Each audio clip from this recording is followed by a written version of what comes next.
अस्सलाम वालेकुम एवरीवन। कैसे हैं आप सब? Welcome to the lecture 4 of front end development. आज का चौथा लेक्चर है हमारा फ्रंट एंड डेवलपमेंट का। लास्ट लेक्चर में हमने HTML को देखा था। HTML कुछ टैग्स देखे थे और कुछ टैग्स अभी भी हमारे बाकी हैं जो कि मैंने खुद अभी आपको नहीं कराए। मेरी मेमोरी में है कि मैंने वो कराने हैं। तो अगर आप में से किसी को हो कि यार वो टैग सर भूल गए हैं, नहीं भूला नहीं हूँ, मेरे माइंड में है वो मैंने आगे के लिए संभाल के रखे हैं, क्योंकि अभी हम बेसिक कर रहे हैं। सारा जो चीज़ें हम करेंगे वो बेसिक करेंगे। एडवांस चीज़ें हम जैसे जैसे स्टेप आगे बढ़ते जाएंगे हम एडवांस की तरफ भी आते जाएंगे। तो अब स्टार्ट करते हैं। तो पहले हम अपना पिछला रिवाइंड कर लेते हैं। हमने HTML में कौन कौन से टैग पढ़ लिए हुए हैं और किस किस चीज़ पे हमने अभी तक स्टडी किया है, कौन कौन सी हमने हिस्ट्री देखी है।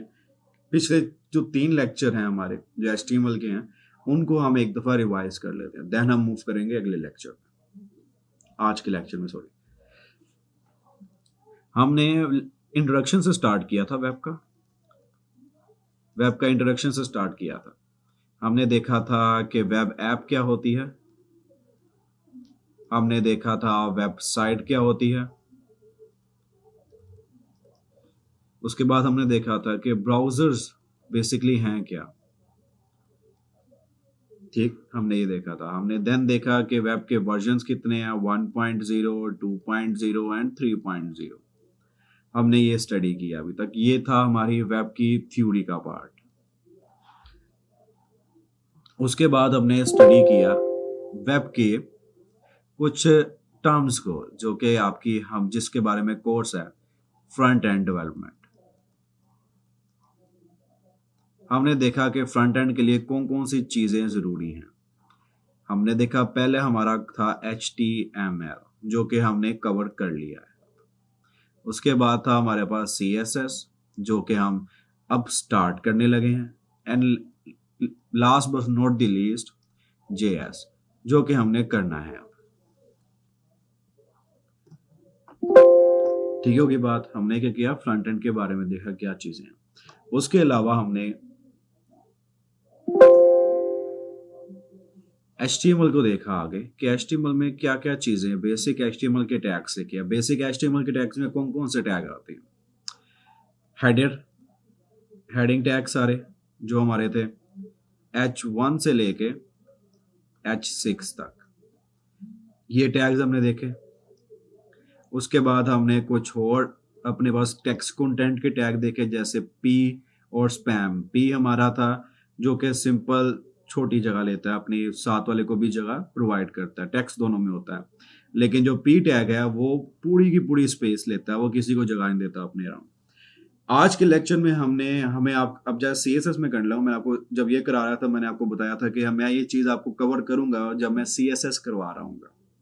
तो आज के लेक्चर में हम इस चीज़ को लाजमी देखेंगे कि ऐसा क्यों है कि स्पैम जो है वो छोटी छोटी जगह लेता है, अपने साथ वाले को बड़ा फ्रेंडली बिहेव करता है, लेकिन पी टैग जो है बड़ा एग्रेसिवली बिहेव करके पूरी की पूरी जगह लेके बैठा होता है। हम इसको आज लाजमी देखेंगे। उसके बाद मैंने कहा था कि HTML में कुछ ऐसे टैग होते हैं जो स्टाइलिंग के लिए बने होते हैं। जैसे हमारे पास टेक्स्ट स्टाइलिंग में कुछ टैग्स हैं, वो हम यहाँ पे लिखते हैं। हमारे पास था स्ट्रॉन्ग टैग, साथ में बी टैग था, उसके बाद यू टैग था जो कि अंडरलाइन करता था, टैलिक था जो कि किसी भी चीज़ को, किसी भी में जो आपका टेक्स्ट कंटेंट है उसको टैलिक करता था। उसके बाद हमने देखा अपना सुप देखा हमने, ठीक है, सब देखा हमने। सुप और सब ये बेसिकली आपके पास टॉप पे, यहाँ पे जैसे मैंने ए लिखा हुआ है, यहाँ पे और यहाँ पे शो करवाने के लिए यूज होते थे। इनके अलावा और भी बहुत सारे हैं। आपने कोई टेक्स्ट लिखा हुआ है, जैसे मैंने ये लिखा है, इसको काटना चाहते हैं, इसके लिए भी आपको टैग मिलेंगे। ये सारे टैग्स हैं, लेकिन हम इनको इतना यूज नहीं करते क्योंकि हम मेनली ये काम जो है वो CSS से कर रहे होते हैं पूरी एप्लीकेशन में। तो आपको ज्यादातर ये बी टैग नजर आता होगा या आपको यू टैग नजर आएगा, या मोस्टली आपको नहीं भी नजर आएगा। ये काम सारा CSS से कर लेंगे। उसके अलावा हमने थोड़ा सा एडवांस किए थे, थोड़ा सा स्टेप अप किया था हमने। हमने देखे थे लिस्ट टैग। अपने लिस्ट टैग में देखे थे हमने ऑर्डर लिस्ट और हमने देखी थी अनऑर्डर लिस्ट। उसके बाद हमने क्या देखा, उसके बाद हमने टेबल्स देखे। टेबल्स में हमने देखा कि टेबल की बॉडी भी होती है और टेबल का हेड भी होता है। बॉडी में हमारा डाटा होता है और हेड में हमारी हेडिंग्स होती हैं, मतलब कि कॉलम का टॉप में, कॉलम का जिस कॉलम के बारे में, कॉलम किस चीज को डिफाइन कर रहा है। ये सब करने के बाद हमने देखा अपना फॉर्म देखा हमने। अब फॉर्म में हमने इनपुट टैग देखा मेनली, और आगे उसकी टाइप्स देखी मल्टीपल। उसके अलावा हमने दूसरा टैग कौन सा देखा, हमने दूसरा टैग देखा अपना सिलेक्ट टैग। अब सिलेक्ट में भी हमने आगे मल्टीपल ऑप्शंस देखी थी कि मल्टीपल सिलेक्ट कैसे करते हैं। ठीक है, तो ये हमारा मैंने पूरा का पूरा जो पिछले तीन लेक्चर में हमने सीखा है और कवर किया है वो सारा का सारा मैंने यहाँ पे आपको डिफाइन कर दिया। आगे चलने से पहले जिन्होंने पिछले वे लेक्चर्स नहीं देखे या मिस किए हैं, एक बार लाजमी देखें। अगर आपको आते हैं देन स्टिल देखें आप। उससे क्या होता है कि आपको कोई चीज होती है जो आपके माइंड में क्लियर नहीं बैठी होती, या आपको जब जब वीडियोस देखेंगे ना, आपको कोई ना कोई आपके इल्म में, आपके नॉलेज में इजाफा ही होगा। ये नहीं होगा कि कभी आपका नॉलेज नीचे गिर जाएगा। आपका जितना ज्यादा रिपीट करोगे उतना ज्यादा बेहतर होगा आपके लिए। ये तो अभी तक हमने सारा वो डिस्कस किया जो ऑलरेडी हम कर चुके हैं। अब हम आगे हैं CSS में। CSS के मॉड्यूल है पूरा आपका। अब इसके अंदर हम बिगिनर टू एडवांस जाएंगे। फ्रंट एंड का कोर जो है, अगर मैं कहूँ ना किसी को कोर है फ्रंट एंड का, तो वो आपकी CSS है। अगर CSS नहीं है तो आपकी फ्रंट एंड ऐसी नहीं है जैसी आप देख रहे हो। मैंने आपको पहले ही बताया था जब आप CSS कर रहे थे, जब मैंने आपको पहला लेक्चर जब था, तो मैंने जब CSS और JS का बताया था, मैंने कहा था ये UI है। अगर आपका UX बेहतरीन है, जो कि आपका JS होता है, US आपका बेहतरीन है, लेकिन UI आपका कुछ भी नहीं है, खाली ब्लैंक पेज है पूरा। एक इसमें एक जो है ना बिल्कुल ब्लैक एंड व्हाइट मूवीज की तरह की एक सर्च बार है, एक बटन है, नीचे कुछ कंटेंट आ रहा है, तो कोई भी यूजर जो है उसको देखना पसंद ही नहीं करेगा। उसको कोई फर्क नहीं पड़ता कि UX कैसा है, कि मैं क्लिक पे कितनी चीजें मेरे लिए ईज हैं, कि बटन क्लिक पे मेरे जो एक्शन परफॉर्म हो रहा है, उसको कोई फर्क नहीं पड़ता इससे, अगर आपका UI बेहतर नहीं है। अगर UI बेहतर है और UX बेहतर नहीं है, स्टिल आपकी वेबसाइट बैड कंसीडर होती है। दोनों को आपने लेके चलना होता है, UI को भी और UX को भी। तो अब चलो स्टार्ट करते हैं CSS में मेन डीप। ये तो बातें थी हमने कर ली, थोड़ा सा वार्म अप था मेरी तरफ से, वो मैंने आपको कर दिया। UI UX मैं फर्स्ट लेक्चर में सारा डिस्क्राइब कर चुका हूँ, आप उसे जरूर देखिएगा UI UX को कि हैं क्या चीज़ें ये। तो आगे स्टार्ट करते हैं हम। मेनली आज का जो हमारे लेक्चर जो अब चल रहे हैं वो चल रहे हैं हमारे CSS के ऊपर, इसके ऊपर। अब जितने लेक्चर आएंगे वो CSS पे होंगे, उसके बाद JS पे। आफ्टर दैट हमारे पास एक अप एंड रनिंग प्रोजेक्ट होगा, and the end of the front environment course आप एक प्रोजेक्ट बनाएंगे। एक प्रोजेक्ट मैं आपको बना के दिखाऊंगा और एक प्रोजेक्ट आप मुझे सबमिट करवाएंगे। जो जो काम मैंने किया होगा उससे कोई भी चीज़ बाहर नहीं होगी, वही चीज़ होगी जो मैंने, लेकिन आप मेरा वाला आइडिया नहीं कहेंगे। अगर मैं कोई चीज़ बना रहा हूँ तो आप सेम एज इट इज़ मुझे ला के नहीं दिखाएंगे। वो उसमें आपकी अपनी इनोवेशन कोई होनी चाहिए, आपकी अपनी R&D, आपकी अपनी रिसर्च थोड़ी होनी चाहिए उसके अंदर। तो CSS में आज जो टॉपिक हमने करने हैं वो बेसिकली, पहले थोड़ा सा और भी लेते हैं CSS होती क्या है। CSS की full form cascaded style sheet है। अब आपको नाम पता चल रहा है, स्टाइल आ रहा है इसमें, कि ये स्टाइल के लिए यूज होती है। एक शीट है आपको मिलता है एक पूरी, जैसे आपको एग्जाम में शीट मिलती है ना, या आप कोई नेट पे सर्च करते हैं चीट को या शीट को, तो उसमें सारी डिटेल लिखी होती है आपकी कि ये जो कंटेंट है ये किसके बारे में है। तो यही सीन आपका CSS करती है। इसमें आपको एक पूरी शीट मिलती है जिसमें आप, जिसको यूज करते हुए आप बेसिकली अपने फ्रंट एंड को डिजाइन करते हैं। ये था CSS। अब CSS मेनली क्यों, वजह क्या हुई इसकी कि लोगों को, मैं के जो है डेवलपर्स हैं उन्होंने CSS को इंट्रोड्यूस करवाया। उसकी मेनली वजह थी कि जो आपका UI था, पहले HTML में आपको करके दिखाया था, डिजाइन होते हैं, आप HTML में डिफरेंट तरह के एट्रीब्यूट्स के थ्रू डिजाइन करते हो, लेकिन उससे आपकी वेबसाइट को वो लुक नहीं मिलती है। हम इमेज चेंज कर रहे थे, याद है लास्ट वीडियो में हमने इमेज चेंज की, लेकिन जब हमने उसकी हाइट चेंज की देन वो सारी श्रिंक हो गई एक दूसरे के अंदर, जो कि गलत था। अब इस तरह का, क्योंकि अब आपके पास कंटेंट है, फॉर एग्जांपल मैं कोई बना रहा हूँ ब्लॉग वेबसाइट जिसके इधर हेडर है, ठीक है, इधर ओनर का नेम है और कुछ डिस्क्रिप्शन है उनके बारे में, नीचे सारा कंटेंट आ रहा है, ये सारा कंटेंट है। तो अब मुझे हाइट को एडजस्ट करना पड़ेगा ताकि जो यूजर है जब वो अपनी स्क्रीन पे देखे तो उसको पूरी इमेज नजर आए, पूरी मतलब कि पूरा सेक्शन नजर आए, पूरा ये व्यू आना चाहिए उसके पास, पूरा ये व्यू आना चाहिए। तो मुझे अपनी इमेज को रिस्पॉन्सिव करना होगा, लाजमी बात है, क्योंकि आपके सारी स्क्रीन के साइज जो हैं वो सेम नहीं होते, तो आपको इसको रिस्पॉन्सिव करना होगा। अब ये रिस्पॉन्सिव वाली जितनी फंक्शनैलिटी थी, ये वाली फंक्शनैलिटी, ये आपके पास HTML में मौजूद नहीं थी।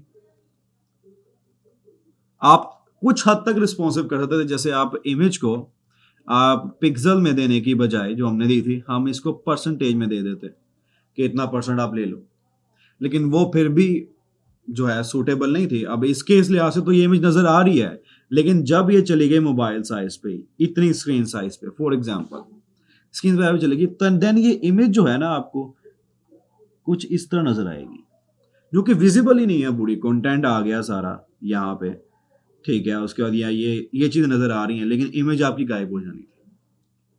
तो ये एक इशू था। उसके बाद आप कलरिंग वगैरह ऐड करनी है, आपने इसको डिजाइन करने हैं, आपने इसके बॉर्डर्स फॉर एग्जांपल आपने मोड़ने हैं, या इसके ऊपर कोई लेयर चढ़ानी है, ये सब कुछ जो है ना आपका HTML में पॉसिबल नहीं था। देन डेवलपर्स ने कहा चलो कोई ऐसी एक लैंग्वेज निकालते हैं या ऐसा कुछ एक वे निकालते हैं जिसके थ्रू हम अपने वेब पेज को डिजाइन कर सकें ताकि वो यूजर को थोड़ा सा इंटरेक्टिव लगे।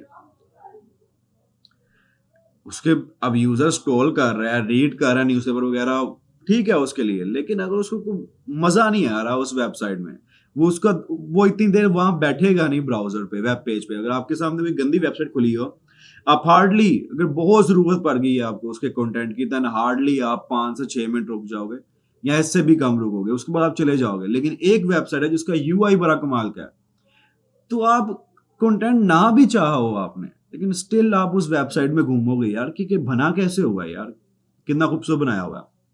तो ये चीज मैटर करती थी। देन उन्होंने कहा यार कि हम HTML में तो अपना सारा काम नहीं कर सकते, हमें लाजमी कुछ और चाहिए। देन उन्होंने CSS इंट्रोड्यूस कराई।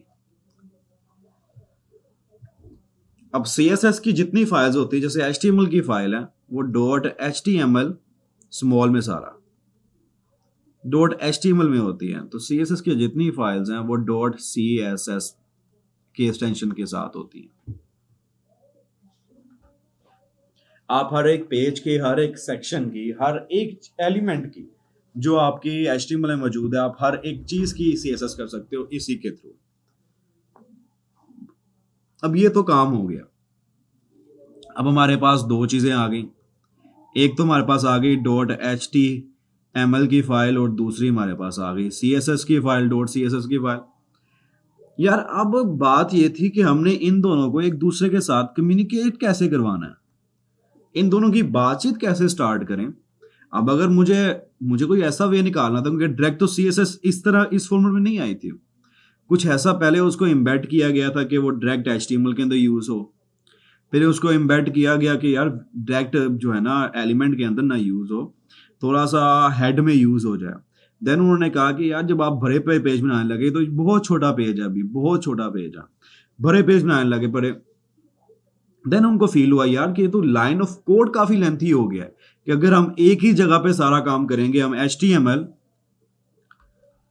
जो आपका HTML लिखते हो आप सारी, और CSS, हम दोनों अगर एक ही जगह लिखेंगे तो लाइन ऑफ कोड जो है बहुत इंक्रीज हो जाएगा। देन उन्होंने कहा कि हमें इसे थोड़ा सेपरेट करना चाहिए, इसको अलग अलग करना चाहिए। देन उन्होंने इसकी एक अलग से फाइल बना दी, .css। अब जब शॉर्ट सीएसएस बना दिया, मेनली चीज थी कि यार इनको इंटरेक्ट किस तरह करवाया जाए, इनकी बातचीत किस तरह करवाई जाए। इवन के जब आपने इनलाइन से उठा गए, अब ये देखो फॉर एग्जाम्पल ये आपका एक घर है, ठीक है, ये आपका एक घर है, यहाँ पे आप खड़े हो, ड्राइंग पे ना जाना, गंदी कोई मसला नहीं, और इधर ही आपके बिल्कुल साथ ही एक और बंदा खड़ा हुआ है, इसकी शक्ल गंदी हो गई है, ठीक है, समझो एक बंदा है, ये एक बंदा है और एक ये हुआ। अब आप एक ही घर में हो, तो आप लोगों को कोई वे नहीं चाहिए एक दूसरे के साथ कम्युनिकेट करने के लिए, आपको कोई पासवर्ड वगैरह या कोई लिंकिंग नहीं चाहिए, आप डायरेक्ट जो बात करनी है आप इसे कर सकते हो और ये आपको कर सकता है, सिंपल एज इट इज। तो इसको जो कहते हैं, इसको हम कहते हैं इनलाइन, इनलाइन सीएसएस। ये हमारी थी इनलाइन सीएसएस। दोबारा से रिवाइज करते हैं, थोड़ा पेज क्लीन क्लीन करके जरा। हमने देखा कि यार HTML सबसे पहले ये वजूद में आई थी, उसके बाद हमारे पास .CSS आई थी, लेकिन जब CSS बनाने से पहले उन्होंने जब CSS इंट्रोड्यूस करा दी उसकी एक एक्सटेंशन नहीं थी। पहले क्या था, पहले आप टैग के अंदर, ये आपका टैग होता है बेसिकली, ऐसा ही है जो अब तक हमने किया है, ये टैग होता है, आप टैग के अंदर ही सारी स्टाइलिंग लिखते थे। अब वो लिखने के लिए इन्होंने एक नया एट्रीब्यूट डिफाइन कर दिया जो कि आपके पास था, स्टाइल, जो नाम ही स्टाइल था, उसके अंदर आपको कोटेशन मार्क में सारी स्टाइलिंग अपनी जो कलर देना था आप लिख देते थे। अब इससे क्या था कि जब आपका कोड था आपके सामने आता था तो काफी लेंथी, जैसे आपका टैग है, पी टैग आपका इतना है, उसके आगे सारी आपकी CSS चल रही है, नीचे लाइन में भी CSS, फिर CSS, फिर CSS, कुछ अच्छा बहुत अच्छा बनाने का ट्राई किया आपने, फिर बंद है, फिर /p। अब ये काफी एक गंदा पैटर्न हो गया था कि यार सब कुछ एक ही जगह पे, बहुत गंदा था, ठीक है। तो जो हमारे पास ये थी पहली कनेक्टिविटी की का वे, और इसको हम कहते हैं इनलाइन। इनलाइन का सिंपल मतलब क्या है कि आप नाम से देखो, आप ये दो वर्ड हैं, एक इन है और एक लाइन है। इन का मतलब है अंदर, लाइन का मतलब है लाइन के, मतलब कि आपके टैग के अंदर ही सब कुछ करो, जो कि एक अच्छा वे नहीं गुजरा। हम अभी भी यूज करते हैं, इनलाइन डेप्रिकेटेड नहीं हुआ या इसको यूज करना बंद नहीं किया गया, अभी भी यूज होता है, लेकिन स्मॉल चीजों के लिए, स्मॉल स्टाइलिंग के लिए, लार्ज स्केल ऑफ स्टाइलिंग के लिए आप इनलाइन नहीं यूज करते, ना ही अप्रोप्रिएट है, ठीक है। अभी तक हमने क्या कर लिया, इनलाइन देख लिया, एक वे देखा हमने, अभी ये थ्योरी है, ठीक है, तो हम इसको प्रैक्टिकल करेंगे, डोंट वरी, लेकिन प्रैक्टिकल से पहले थोड़ी सी आपको थ्योरी पता होनी चाहिए। अब उसके बाद उन्होंने कहा कि यार इनको इनलाइन से निकाल के, मतलब कि टैग से निकाल के कहीं और शिफ्ट करते हैं। तो आपको बताया था मैंने, बॉडी, इसमें क्या होता है, बॉडी में आपका बेसिकली वो कंटेंट होता है जो कि आपने डिस्प्ले करवाना है। अब उन्होंने कहा कि स्टाइल में डिस्प्ले तो नहीं करवाना, हमने एलिमेंट को स्टाइल करना है, लेकिन स्टाइल का जो मैं लिखा हुआ है हमने वो तो डिस्प्ले नहीं करवाना। तो उन्होंने क्या किया, उन्होंने कहा बेटर वे है स्टाइल करने का कि हम उसे हेड में शिफ्ट कर दें। उन्होंने इसे हेड में शिफ्ट किया, क्लियर बात। अब हेड में शिफ्ट कर दिया। अब हेड में शिफ्ट करने के लिए उन्हें कोई वे चाहिए था, तो उन्हें एक टैग इंट्रोड्यूस करवाया स्टाइल नाम का। अब आप एक चीज नोट करेंगे, यहाँ पे कोई भी वर्ड, कोई भी टैग मीनिंगलेस नहीं है, हर एक टैग का कुछ मीनिंग है। अब स्टाइल से आपको पता चल जाएगा, कोई आप स्टाइल देखोगे ना, आपको मैंने स्टाइल बताया तो आपको खुद बहुत आपके माइंड में आ जाएगा, हाँ भाई इसके अंदर सारा स्टाइल होने वाला है। अब ये स्टाइल इन्होंने इंट्रोड्यूस करवा दिया, ठीक है, लेकिन अब हेड की बॉडी के एलिमेंट के साथ कम्युनिकेशन करवानी थी। अब ये चैलेंज था उनके लिए कि ये कैसे करवाएं हम ये काम, कि बॉडी का हेड के साथ हम कम्युनिकेशन किस तरह बरकरार करें। देन उन्होंने कुछ न्यू एट्रीब्यूट्स निकाले आपके अपने टैग के अंदर। वो क्या थे, आईडी एंड क्लास। आईडी आपके पास हर एक पर्सन के लिए अलग अलग होती है, मतलब क्या है कि ये हर एक बंदे के लिए यूनिक है। और क्लास जो है ये आपके पास थोड़ी जेनेरिक थी।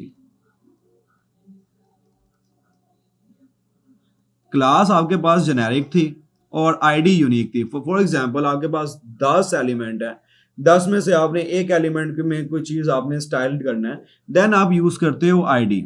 अगर आपने फॉर एग्जांपल मेरे पास नंबर ऑफ लिस्ट है, ये एक लिस्ट आई, ये उसके नीचे, ये उसके नीचे, ये उसके नीचे, और इन सबको मैंने सेम स्टाइल देना है, देन मैं यूज करूंगा क्लास। तो इन्होंने दो न्यू एट्रीब्यूट निकाल दिए, आईडी और क्लास, ताकि हम कोई वे बन जाए हमारा यहां पे कॉल करने के लिए। ये वे है। अब उन्होंने कहा चलो ठीक है ये भी है, लेकिन एक और वे भी है। वो क्या है कि आप डायरेक्ट एलिमेंट को, फॉर एग्जाम्पल पी एलिमेंट था तो पी को आपने डायरेक्ट स्टाइल के अंदर कॉल कर लिया। अभी ये थ्योरी है, हम प्रैक्टिकल पे नहीं गए, पूरा प्रॉपर वे से बताऊंगा किस तरह कनेक्ट होता है, सिर्फ आइडिया दे रहा हूं। इनके पूरे नाम बताऊंगा मैं आपको, ये क्या चीज है, ये इनको कॉल करने को क्या कहते हैं, इनका पूरा नाम होगा हमारा। सिर्फ आइडिया है कि हम जो करने जा रहे हैं आपको पता हो। अभी तक हमने कितने देख लिया, हमने इनलाइन देख लिया जो कि ये रहा हमने। अब इसको कहते हैं क्या, हमने इसका नाम नहीं बताया मैंने आपको, इसको कहते हैं इंटरनल। अब क्या है इनलाइन, बेसिकली क्या है, अब इसको ड्रा करते हैं एज अ एग्जांपल के साथ। ये आपका घर है तो उसके अंदर ये एक रूम है। इनलाइन क्या था कि आप और जिससे आपने बात करनी थी वो दोनों ही यहां बैठे हुए हैं, तो आप आराम से कम्युनिकेशन जारी रख सकते हो किसी की डिस्टरबेंस के बगैर। अब इंटरनल क्या हो गया था, ये आपके पास है इनलाइन। अब इंटरनल क्या हो गया, इंटरनल क्या हो गया, आपके रूम है, ये एक रूम है, ये 1 है, ये 2 है, आप इधर बैठे हुए हो और जिससे आपने बात करनी है वो इधर बैठे हुए हैं जनाब। अब कम्युनिकेशन करने के लिए या तो आपके पास आज के दौर में टेलीफोन नंबर हो, देन आप बात कर सकते हो, नहीं तो कोई डोर होना चाहिए जिसके थ्रू इन आप दोनों की, या खिड़की या कोई पैसेज होना चाहिए। वो पैसेज बेसिकली आपके पास क्या है, आईडी, क्लास या एलिमेंट।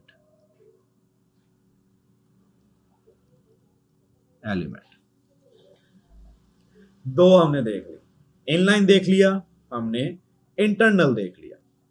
अब रह गया हमारा लास्ट वे। लास्ट वे क्या है हमारे पास, यहां पर लिख लेते हैं कौन कौन से देखें। अच्छा ये जो डॉट लगाया मैंने, ठीक है, आप सबने मुझे बताना है ये क्या है, ये कौन सी लिस्ट बना रहा हूं मैं।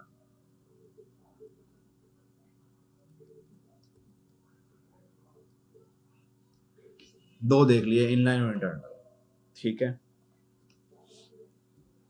अब उसके बाद आखिरी हुआ हमारा, आखिरी क्या है पहले नाम बता देता हूं उसका, वो है एक्सटर्नल, जो कि आप most of the case use करते हैं, पाए जाओगे, यूज करोगे और इसी के साथ ही आगे चलते जाओगे।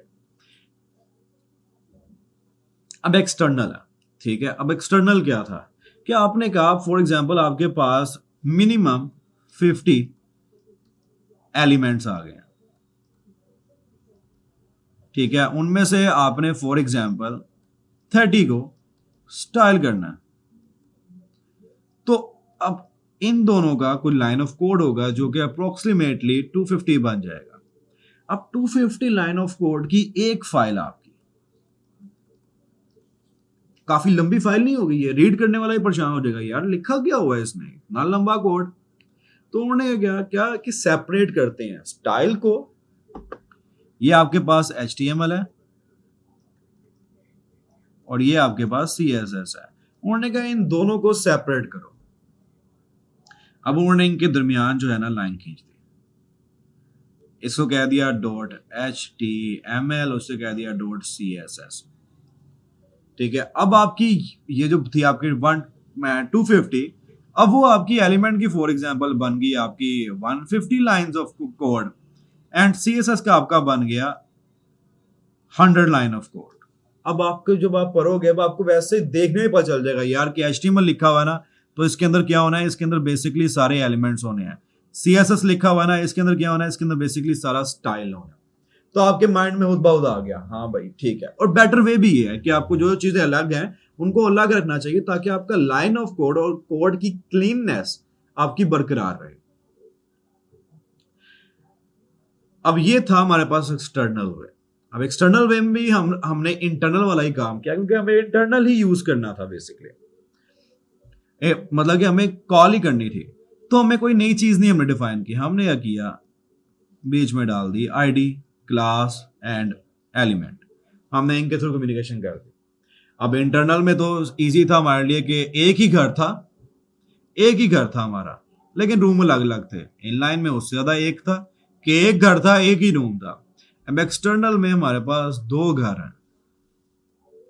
अब इधर बंदे बैठेगा, इधर बंदे के साथ बात करना है, तो उसके लिए उसे क्या चाहिए, उसे एक लिंक चाहिए कि इस घर वाले का इस घर वाले से लिंक हो और इसका लिंक इसके साथ हो। क्लियर बात? तो इसको उन्होंने किया, एक टैग इंट्रोड्यूस करवाया जिसका नाम क्या था, लिंक। अब उन्होंने लिंक टैग इंट्रोड्यूस करवाया, एक नया टैग इंट्रोड्यूस करवाया जो कि आपके हेड में जाके बैठता है। ये भी बॉडी के अंदर नहीं है।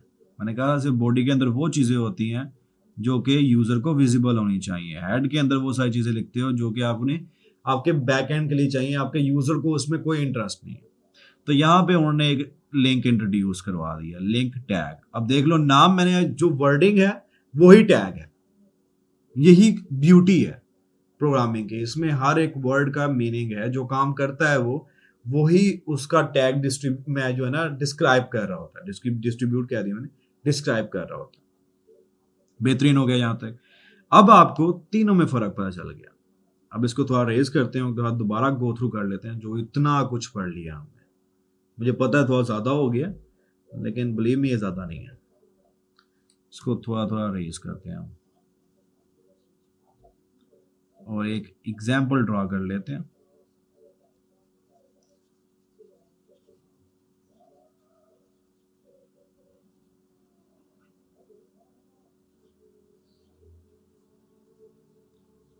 ठीक हो गया, ये हमारा सब कुछ रिमूव हो गया। अब क्या है, अब यहाँ पे हम डिवाइडर लगा दिया है, ये डिवाइडर और ये डिवाइडर। ये आ गया हमारे पास इनलाइन, ये आ गया हमारे पास इंटरनल, ये आ गया हमारे पास एक्सटर्नल। अब इनलाइन में क्या है, वो एग्जांपल, आपका घर है, उसके अंदर एक कमरा है, एक कमरे में ही आप दोनों बैठ के बातें कर रहे हो। तो आपके लिए क्या है, अगर फॉर एग्जांपल ये आपके पास ए है और ये बी है, अब इसका जवाब आपने मुझे देना है। मैं वीडियो के एंड में इसका जवाब आपको दूंगा। अभी वीडियो पॉज करो और इसका जवाब आपने सोच करना है, सर्च मत करने बैठना, थोड़ा दिमाग पे जोर डालना। ए है, बी है, ए ने बी को आवाज मारी। इस केस में बी जल्दी सुनेगा कि लेट सुनेगा? ये आपका एक घर है, उसमें 2 कमरे हैं, एक में ए बैठा हुआ है और एक में बी बैठा हुआ है। मैं इनको ए बी कर देता हूं, कंफ्यूजन आ रहे, मैं इनको ए बी कर देता हूं। ये ए है और ये बी है, ये ए है और ये बी है, सॉरी बी तो नहीं है, बी इसके साथ ही है। ये ए है और ये बी है। अब इसमें ए ने बी को बुलाया, इसमें भी ए ने बी को बुलाया, इसमें भी ए ने बी को बुलाया। अब आप लोगों ने मुझे क्या बताना है कि एक बी जो है वो किसकी बात पहले सुनेगा? तीनों बुला रहे हैं सेम टाइम पे, बी किसकी बात पहले सुनेगा? क्या वो साथ वाले कमरे में बैठे हुए ए की बात पहले सुनेगा, या वो साथ वाले घर में बैठे ए की बात पहले सुनेगा, या वो सेम कमरे में बैठे हुए ए की बात पहले सुनेगा? इस चीज का जवाब आप लोगों ने देना। आपके पास टाइम है, वीडियो पॉज करो, सोचो, फिर मैं जवाब देता हूं। सोचो, थोड़ा दिमाग पे जोर डालो, थोड़ा सोचो। रियल लाइफ टाइम एग्जांपल दिया मैंने आपको। अगर आप आपके दोस्त के साथ एक ही कमरे में बैठे हुए हो, आपने अपने दोस्त को आवाज मारी है, तो वो आपकी आवाज पहले सुनेगा या साथ वाले कमरे में बैठे हुए दोस्त की आवाज पहले सुनेगा या साथ वाले घर में बैठे हुए दोस्त की आवाज पहले सुनेगा? किसकी आवाज वो पहले सुनेगा? तीनों ने एक साथ आवाज मारी, 1 सेकंड का ही फर्क नहीं है, एक साथ आवाज आई है, तो अब बताओ कौन किसकी बात पहले सुनेगा?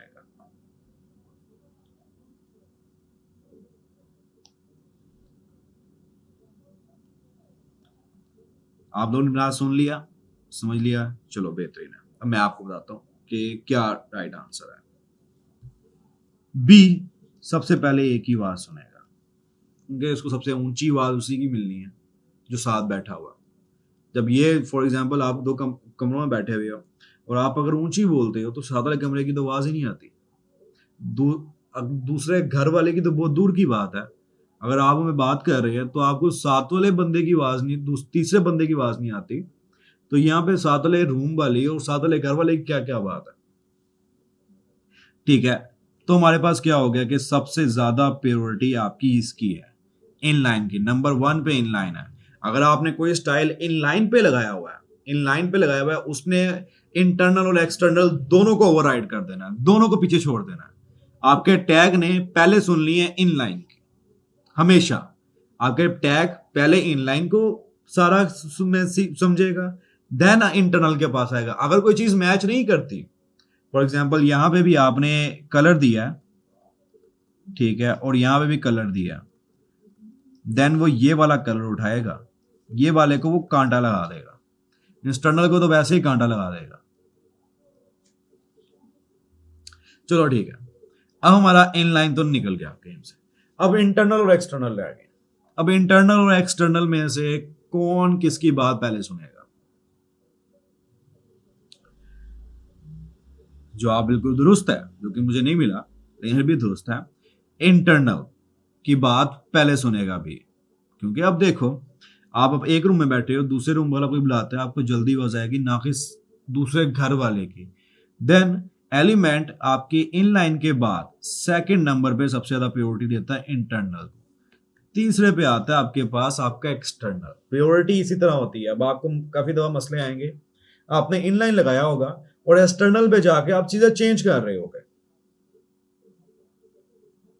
तो उस केस में आपने कहना कि इन लाइन से हमने चीज रिमूव कर देनी है और एक्सटर्नल में रखनी है, ताकि हमारा कोई किसी भी किस्म का कंफ्लिक्ट ना पैदा हो। क्लियर बात? अब ये हो गई बेसिक प्रायोरिटी। अब इन तीनों में आपके दोस्त बैठे हुए थे। अब एग्जांपल लें कि एक में आपका भाई बैठा हुआ है, दूसरे में आपके वाला साहब बैठे हुए हैं, ठीक है, और तीसरे में दादा बैठे हुए हैं, फॉर एग्जाम्पल ले लें। अब एलिमेंट को कोई बुला रहा है तो किसकी बात पहले सुनेगा? वाला साहब की, दादा की, या भाई की? अब मैंने प्योरिटी डिफाइन कर दी है, मैंने इंटरनल एक्सटर्नल में प्योरिटी डिफाइन की है कि यार मैंने किसकी बात पहले सुननी है। अब आपके पास आपको वाला साहब का फोन आए तो आप उनका पहले उठाओगे कि भाई का? लाजमी बात है वाला साहब का, क्योंकि उनकी प्योरिटी ज्यादा है, आप ज्यादा करते हो। अब ज्यादा किस तरह करते हैं, प्योरिटी इंक्रीज किस तरह करते हैं? हम लगाते हैं इम्पोर्टेंट का एक कीवर्ड होता है, वो हम लगाएंगे और ये लगा के देखेंगे। मैं सिर्फ आपको बताया है कि आगे जाके यह है, क्योंकि आपके सवाल उठने हैं कि भैया सिंपल तीनों एक ही बंदे थे। अब हमने खुद प्योरिटी डिफाइन करने के, यार अब हमें इनलाइन नहीं मिल रहा, पता नहीं किधर लगाया हुआ, दर्जनों लाइन ऑफ कोड है, हमें इनलाइन नहीं मिल रहा, देन एक्सटर्नल पे कैसे ओवरराइड करें हम? उसके लिए हम करेंगे इंपॉर्टेंट का एक कीवर्ड होता है सीएसएस में, वो यूज करेंगे। ये आपकी प्योरिटी डिफाइन कर देता है, इंटरनल की भी एक्सटर्नल की भी। बात क्लियर? आज हमने बेसिक अपना सारा कॉन्सेप्ट क्लियर किया है, अपने सीएसएस को देखा है, सीएसएस को एचटीएमएल में कनेक्ट करने के वेज देखे हैं, कौन कौन से वे हैं। इंटरनल है, inline, internal, then external. Inline की सबसे हायर प्रायोरिटी होती है, उसके बाद इंटरनल आता है, उसके बाद एक्सटर्नल आता है। अगर हमने इनमें से किसी की प्रायोरिटी को ओवरराइड करना है, देन हम करते क्या, इंपॉर्टेंट कीवर्ड लगाते हैं। जिसकी वजह से क्या होता है कि दूसरे की प्योरिटी कट आउट हो जाती है और आपके जिसकी प्योरिटी नहीं होती उसको प्योरिटी मिल जाती है। बात क्लियर हुई? ये था थोड़ी थ्योरी। आई नो ये बोर्डिंग होगा थोड़ा सा, कोई मसला नहीं, लेकिन अगले लेक्चर में हम पूरा का पूरा कोड करेंगे। यही जो चीजें हमने अभी देखी है यही हम वहां पे करके देखेंगे। अल्लाह हाफिज, अपना ख्याल रखें। लेक्चर 5 में मिलते हैं।